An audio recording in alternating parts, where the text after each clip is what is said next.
doing it, so we need to do it too. But I'm not sure that that's a valid reason for us to destroy the environment, even if they are doing it. And we don't think we really need these materials at this point, and we think it would be better not to proceed. Okay. Well, I've been into this particular issue for a number of years now, so it sounds like you're not particularly familiar with what I've done already. So we'll try to educate you on what I've done. Appreciate that. Last Congress, I introduced a number of resolutions to put a full moratorium on deep sea mining, both in our own waters and internationally. We will get those bills to you, and I reintroduced them this Congress.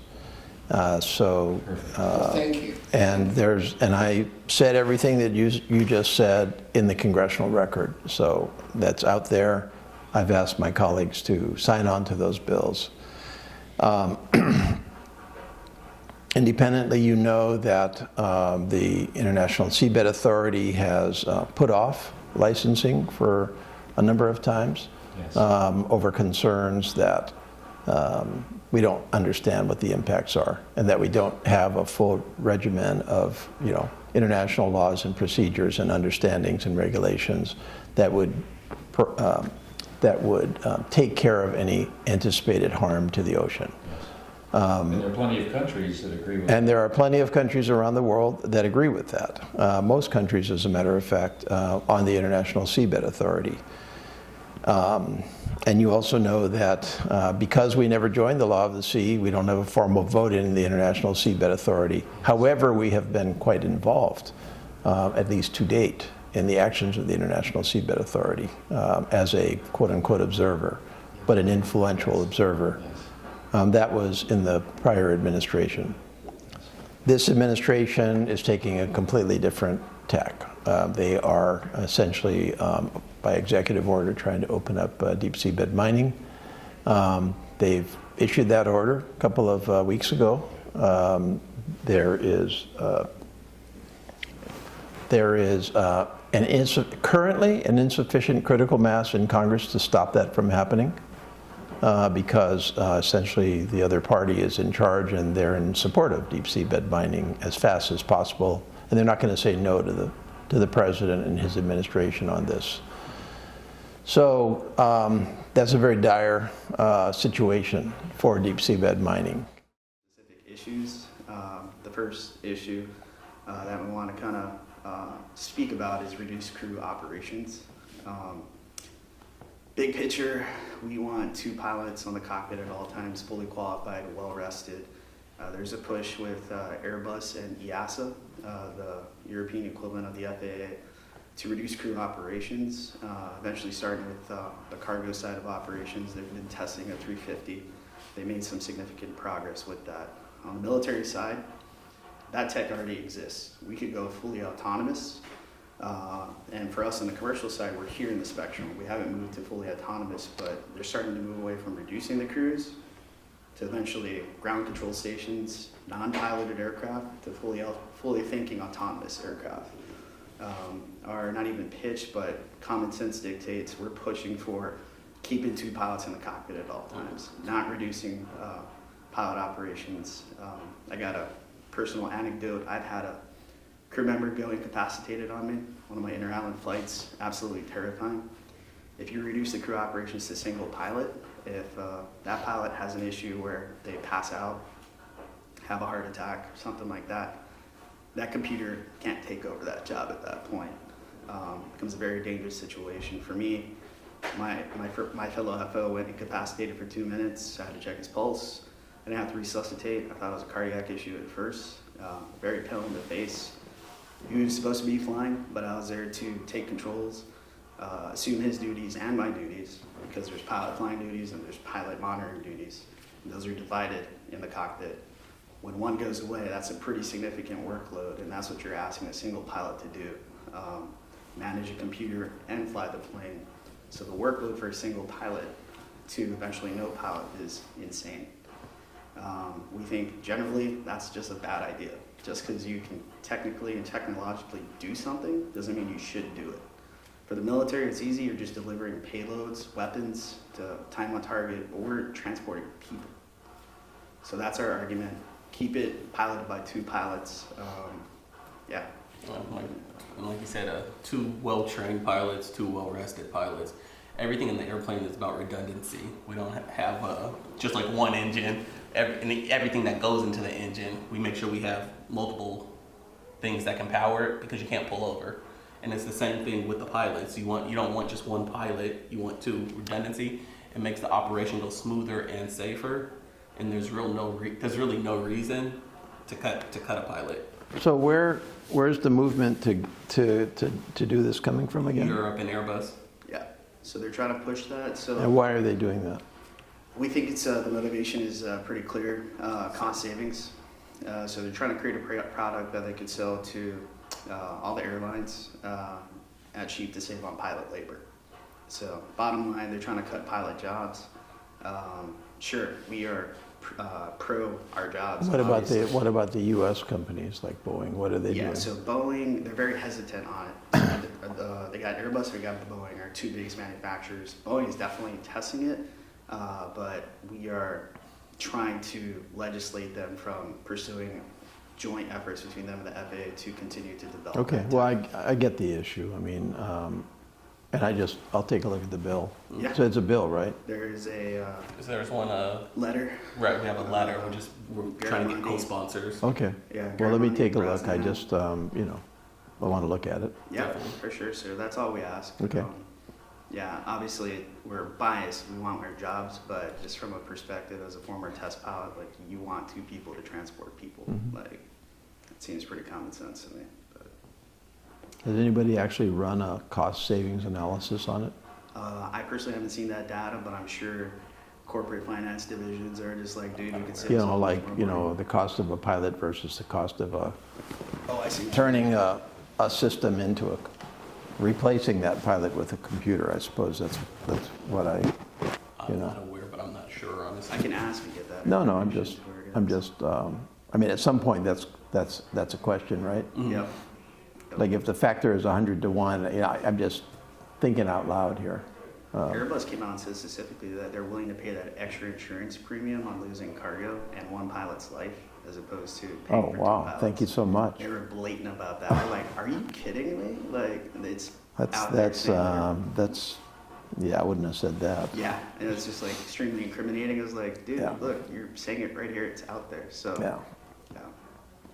Okay, what else? That's the first issue. Second issue that we're trying to put the push for is mental health options for our pilots. Mhm.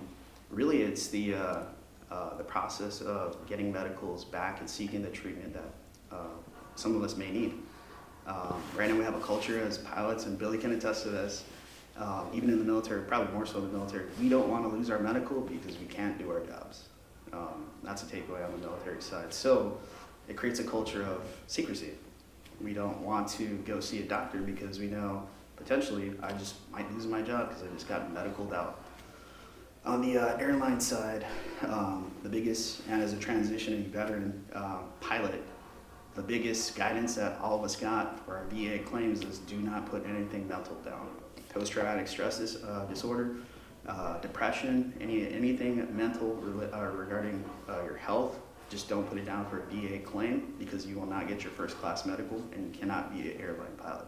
I personally don't have any diagnosed issues, but I know friends that are starting to transition over that do have PTSD from some traumatic accidents that they had on the military side. And they're afraid to put that on their medical, to go get that medical because they just ruled themselves out of a job. The processing time to get your medical back if you did seek treatment, 18 months for some guys. So you're without work for 18 months trying to get your medical back because a doctor may say you've received the treatment, but it's got to go through the FAA's whole approval process.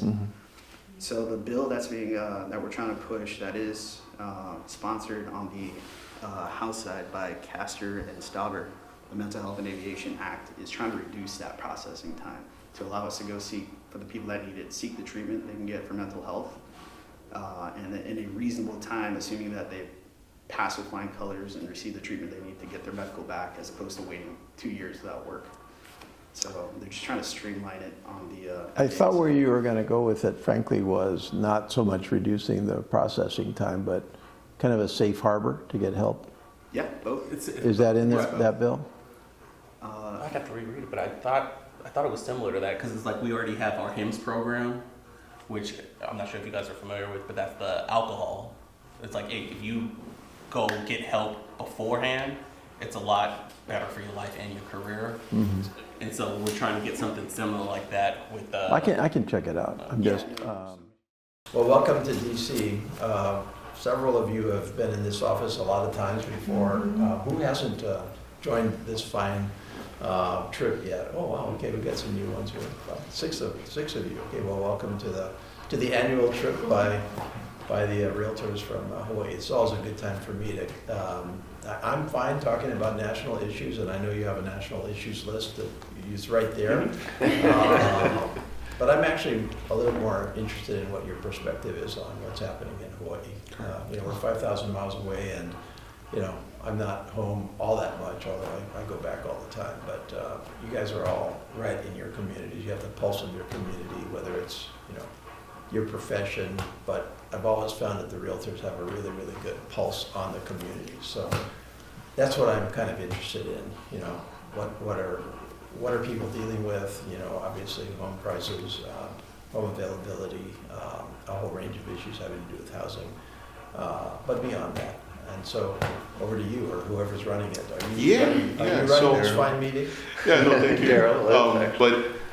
We do have some, we do have our national issues that we wanted to share with you real quickly. And again, a lot of it, is to support self-employed professionals as well as more homes, right? That's always inventory and whatnot. But I'll turn it over to Mike real quick. Yeah, Mike. So a number of issues. Our first one is the More Homes on the Market Act, and what this is doing is changing the capital gains exemption that's been in place since 1997. Currently it's $250,000 for single people, $500,000 for married people. Would double it to $500,000 and $1 million. Just to give a little perspective, the median price in Hawaii in 1997 was about $242,000. It's more than tripled since then. It's a little over $750,000 right now. So even this doesn't make up the difference. This would also index for inflation moving forward, so we don't have to come back and ask for this year after year. We feel this might unlock some of the supply. We do have situations where we'll be talking to sellers, and when you get to a certain number, and sometimes they hit that number, and that 500,000 is wonderful, but then they can actually have equity gains above that. And they start having to look at the taxes, and sometimes it stops them from selling, having to make that additional tax payment in on that. So that's the ask on that particular Is that in the bill that was just passed? Yes, it is, and it will be coming to you at the Senate side here pretty soon as part of the bill that did pass. It passed the House. Correct. Okay. Yes, sir. All right. The House number is 1340, and I don't think it has a Senate number yet, from what I see at least. No, I guess what we just passed 2 weeks ago, HR 1. Yeah, it's not part of HR. It's not part of HR 1. So this is the reconciliation. There is something in that as part that in our priority list that is part of HR 1. It's already been addressed in HR 1, but this is 1340. It hasn't happened. Okay, that's a standalone bill. Yeah. I guess if you're asking how it directly impacts Hawaii is, our prices back at home, especially when we sell or the hold, that what the gain is way higher. So that's how it directly impacts us in Hawaii. Yeah. I'll pivot a little bit if you don't mind, everybody. But Congressman, we first off wanted to thank you because our ask last year was to ask you to join the real estate caucus, and out of our congressional delegation, you're the first one. So everybody. You can take this chair. This is my chair. Come on. Oh.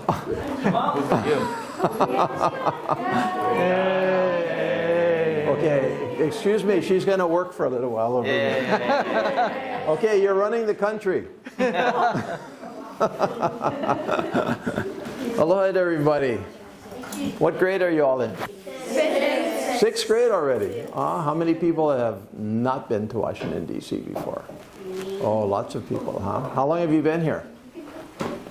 About 24 hours. Oh, 24 hours. Okay, you're just here. So have you gone out of the mall yet? No. Not yet? What have you done since you got here? What? Gone to you went into the Capitol? You got into the Capitol? Yeah, okay. And how long are you here for? A couple more days? And then New York tomorrow. Heading to New York tomorrow. Oh, New York tomorrow. Oh, you better go walk on the mall at least. You gonna do that? Coming up next? Okay, excellent. Okay, well, my name is Ed Case, and I am most of your U.S. representative. So we're going to do a quick civics lesson here. How many U.S. representatives from Hawaii?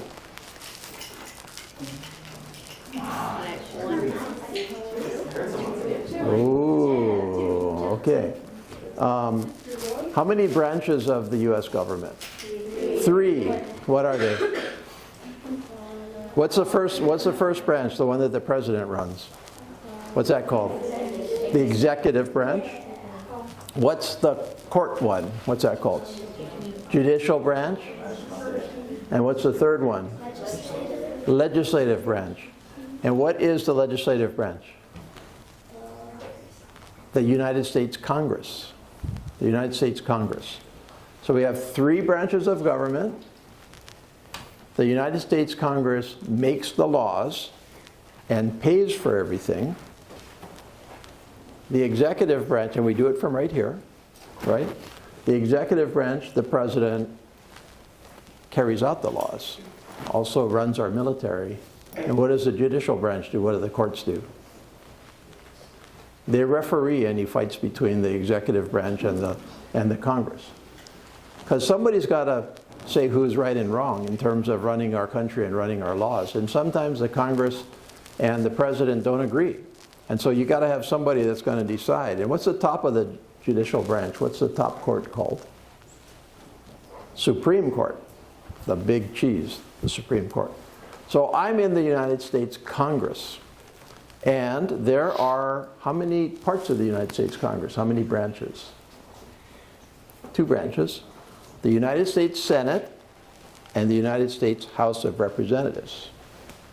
And we work together to make our laws and spend our money. And so that's what I do. And I am part of the United States House of Representatives. And I represent this district right here. This is Honolulu. This is Makapu'u. This is Kapolei. This is Wahiawa. And this is the Ko'olau. Pearl Harbor, downtown Honolulu, Diamond Head, the airport, Sandy Beach. That's my district. And we have 2 districts in the United States House of Representatives for Hawaii. The other district is, you can see it on this map. There's a map of Hawaii. You see the circle on Oahu? That's my district. The other district is the 2nd district, congressional district. And so that's all the other islands and part of Oahu. And that is my colleague Jill Tokuda right now. So me and Jill are the only 2 people that represent our Hawaii in the U.S. House of Representatives. So that's what my job here is to help our Hawaii in our United States Congress. Now over on the U.S. Senate side, how many senators do we have? 2. Have you gone over to their offices yet, or you're going to go to their offices? Or I'm the only office you're going to? Oh, wow, lucky you. Anyway, we also have Senator Brian Schatz and Senator Mazie Hirono. So Senator Schatz and Senator Hirono represent all of the state. Both of them represent all of the state. And so I spend most of my time here in Washington, D.C. I live in Oahu. I'm from Hilo originally. You all know where Hilo is, right? Or maybe you don't, excuse me. So here's Hilo, way down here on the Big Island, Hawaii Island. That's my hometown. I live on Oahu now. My great-grandparents came here many years ago. They lived on Maui. My grandparents lived on Kauai, my parents lived on the Big Island, and I live on Oahu. So my family has lived all over Hawaii for 4 generations now. And every day here in Washington, we are trying to do 3 things. Number 1, try to run our country. So we're trying to decide what the right thing is for all of us as citizens of our country, all 250 million or so. Actually, I'm sorry, 300 plus. So they're very important decisions. Do we need to go to war with somebody because there's a reason to go to war? Do we need to provide for your education? The federal government pays for your education, partly. These are decisions for our whole country.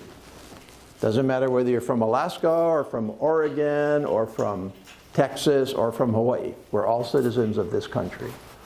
So that's the first part of my job. The second part of my job is helping our Hawaii here, because our Hawaii needs a lot of help. Education, protecting our environment, protecting all of our health, making sure we're all well. And then the third part of my job is helping you individually with whatever your issues are. So many of your families have issues with the federal government, taxes, immigration, and my job is to help you with that. And that's what I do every day. So that's, I go back and forth all the time. I probably fly, you know, that flight that you just did?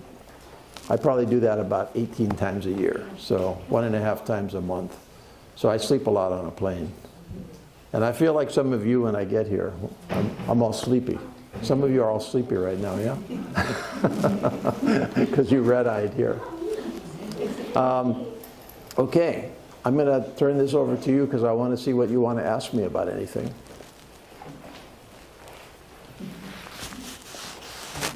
Any of you going to be politicians someday? Huh?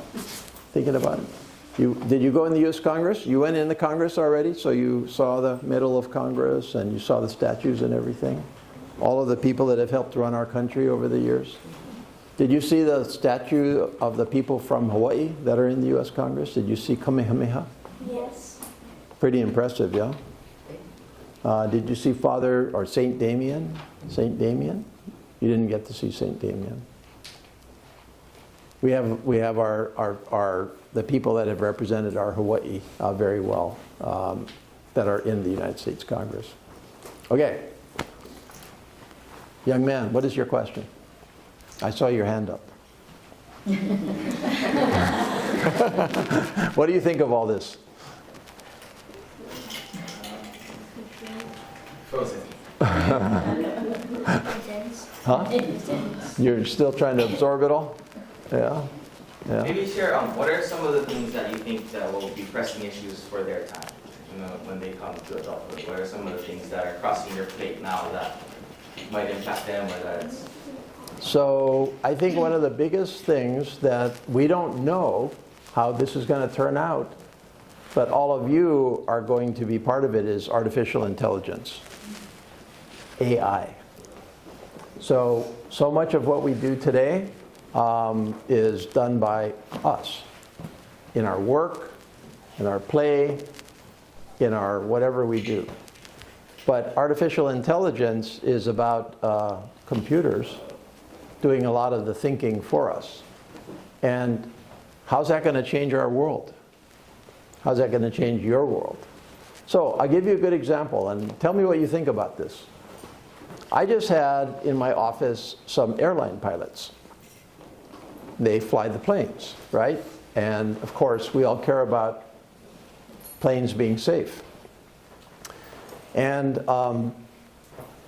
what's happening with planes now is that some people want to turn planes into AI planes, autonomous planes.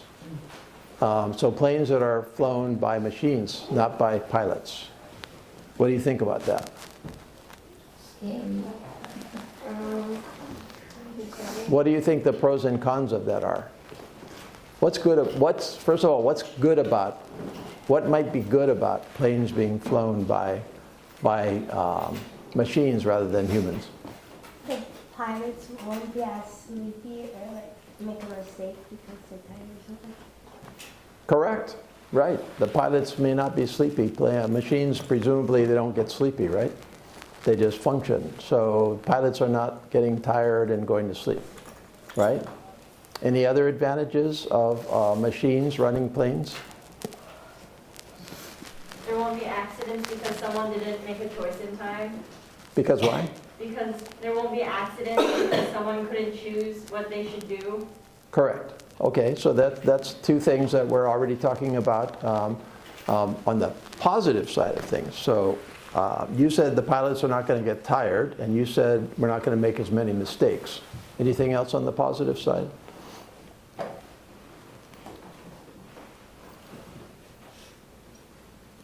What about the possibility that the machines are actually cheaper to fly the planes and than the pilots are, and so therefore you don't pay as much to fly on planes? So those are three possible pros of flying a plane without pilots. Now, what are the cons? What are the downsides? What are the negatives? You already said something, so. Over there, you? No? Oh, I thought I saw your hand up. Okay. We don't know how good AI is like doing normal tasks. Usually they're just used for like, I don't know, prompts, and they would like make art about it. Right. So we don't know whether the machines are that good, and so it might be a problem. Any other negatives? People can lose their jobs. People can lose their jobs. Anything else? There might be malfunctions. Correct. Machines do make mistakes, right? Machines are not perfect. Okay, so we have 3 pros and 3 cons. 3 good reasons to go in the direction of machines flying planes, and 3 good reasons to go in the direction of machines not flying planes. Now, you're me. I have to make that decision at some point for you, because I'm your representative. But I have to decide which way to go. How would you go on balance? Okay, let's do a straw poll here. Everybody that thinks that we should go in the direction of machines flying planes, please raise your hand. Wow, nobody. Everybody that thinks pilots should still fly planes. Huh? So you all think the pilots should still fly planes, right? Well, that's where I am right now, because I don't think that AI is anywhere good enough yet to fly planes. And I certainly want some pilots up there that can adjust, right? There was a good example of this just the other day that the pilots were talking to me about. There was a plane flying in Europe, and there were 2 pilots, which is required. You have to have 2 pilots. One pilot left the cockpit to go to the lua, and the door closed, because you have to close that door and secure it when that happens. And the other pilot had, I think, a heart attack. He was incapacitated. And so the one pilot in the cockpit was there but wasn't able to fly the plane. The other pilot couldn't get back in the cockpit right away. Now, that plane was on cruise control, which we have right now. Like if you fly a plane right now, the pilots can put it on cruise control, but they're there watching what's happening. But for a long period of time, that plane was just flying on cruise control until they actually found a way to get into the cockpit. Or at least one of the pilot inside ended up opening the door, I think it was. So that's a good example of why we want to be safe. So where I am deciding for you right now is there's far more reasons not to do this than there are to do this. But by the time you're all adults, AI will be good enough to fly planes. So safety is not really going to be so much the issue anymore. So that's an issue that shows you that times are going to change very rapidly on us. And some of the jobs that people have today probably be AI jobs. We welcome Congressman Ed Case.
We'd like to welcome the Council for Native Hawaiian Advancement.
We welcome Papa Ōlelo July.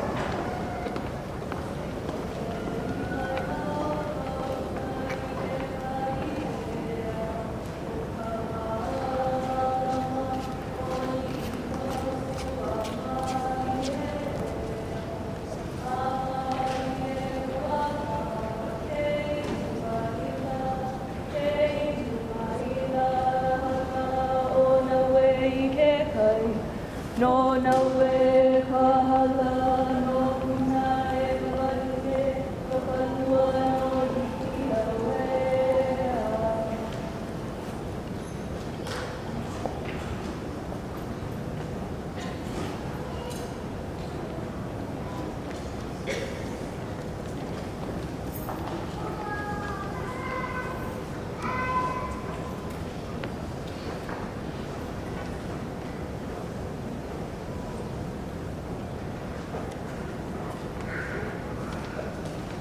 We welcome Kula Kaiahui o Ke Kauile.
We welcome the Association of Hawaiian Civic Clubs, joined by Ōlelo July and Council, Kelly Makainao Hawaiian Civic Club, Makaha Civic Club, and Ōlelo July.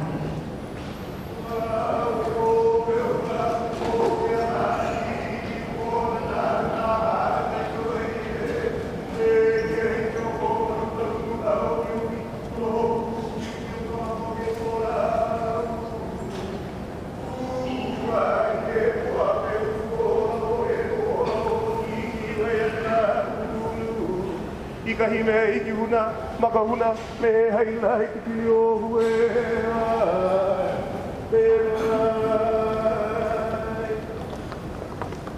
o Kamehameha Lei Draping Ceremony o ka hamana mahai e ari o kori o kona ni ka kutara na mahai no e o la ki ka we ko ma ai e o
We welcome the Hawaii Department of Agriculture.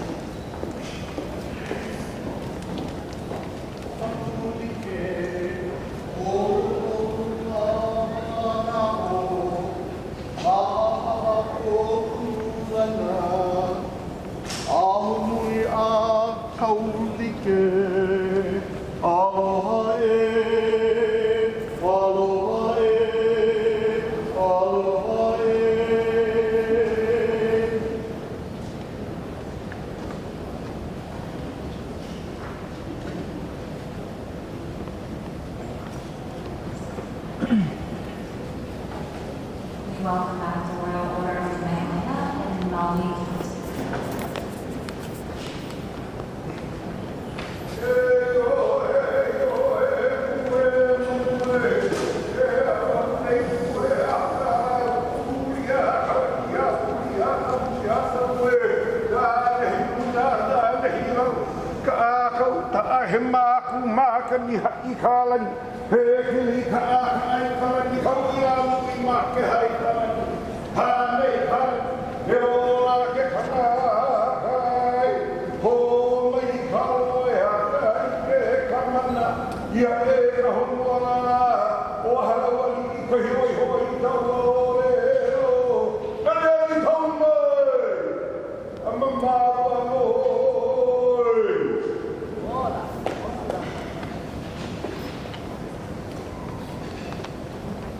Those of you in Group B, you can proceed back to Elevate Your Freedom to come.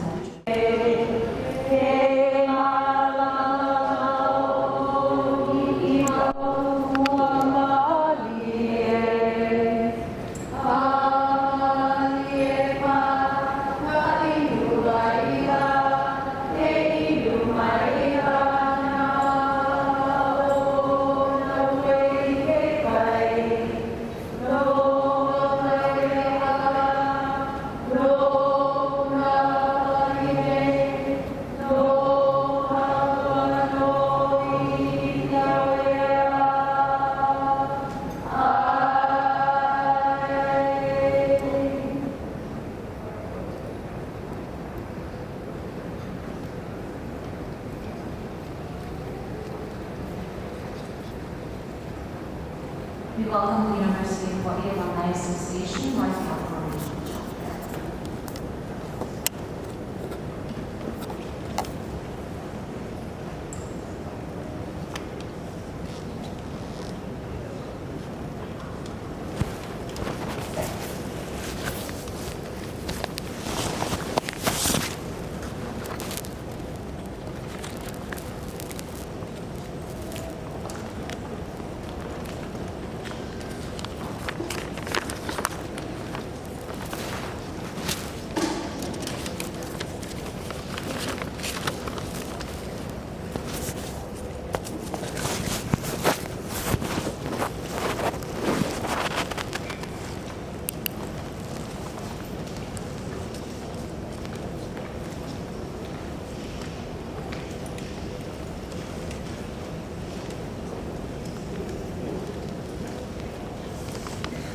welcome the Kamehameha Schools Alumni Association East Coast Region.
We welcome the Hawaii State Society, Ōlelo July, and Ōlelo Community Media.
We welcome Halal Pa'akea o Mokihana.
We welcome ALA Hawaiian Cultural Center.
Good afternoon, aloha. I was worried whether I had edited my my biography there, because I do have a brand new granddaughter. So you did get the number right, 3. She's about 1.5 months old, and she called me right in the middle of one of the presentations there, so I had to say I'd call her back. Welcome all to your United States Congress. It is so good to see so many of you here again that come every year to this incredible ceremony, that come to visit us here, that live and work here in Hawaii. It's good to have you here again. And for those of you that are here for the very first time, a special aloha. It's been your Hawaii Congressional Delegation's distinct honor for decades now to host this special ceremony every year. And it takes a special resolution by Congress to do this, which our colleagues are very obliging of doing for us. They understand the importance of this for us. And so I know that I join Senators Schatz and Hirono, Representative Tokuda, in wishing you all a very warm welcome here today to U.S. Capitol. And a special mahalo to the Ke'ali'i Maka'ainana Hawaiian Civic Club and the Hawaii State Society for doing this all over again, for keeping this flame alive for all of these years, for keeping the flame of our Hawaii alive. I remember that when I was a very young staffer in Senator Spark Matsunaga's office, I was 22 years old. One of the most incredible times of the year was when we could spend time with the Hawaii State Society and the Civic Club here, and we're talking now 40, 50 years ago. So this is the flame being kept alive throughout all of this time here in Washington, D.C. And I'm also going to embarrass 2 members of my staff who actually assisted me with the lay presentation. Alan Muneoka, who's actually on my staff, unless he went over to work for the architect of the Capitol lately, as well as Jimmy Kamaka right back there. Alan and Jimmy are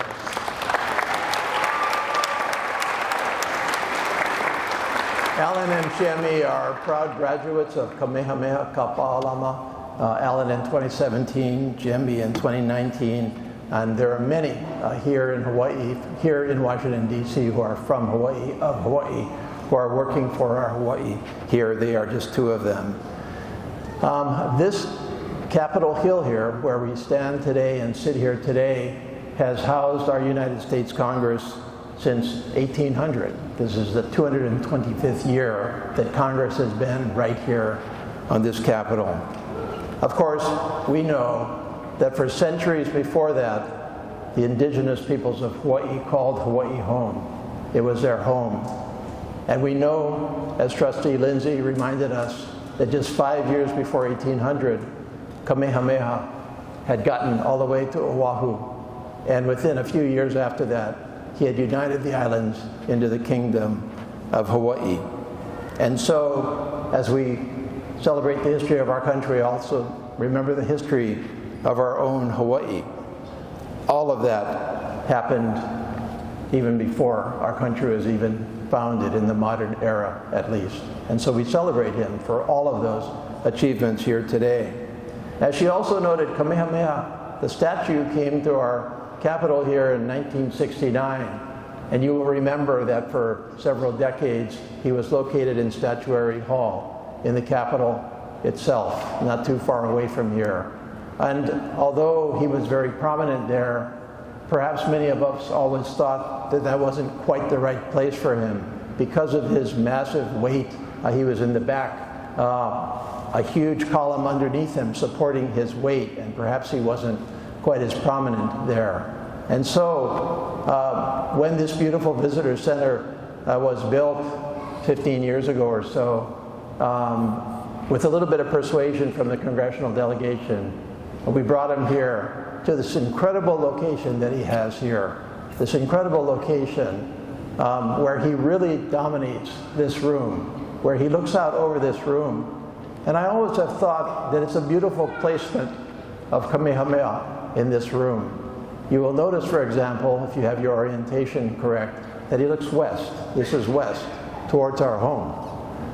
And the skylight here is a beautiful skylight, and if you haven't done it before, you should come down over right around here, and you look up through that skylight and you can see the dome of the United States Capitol there.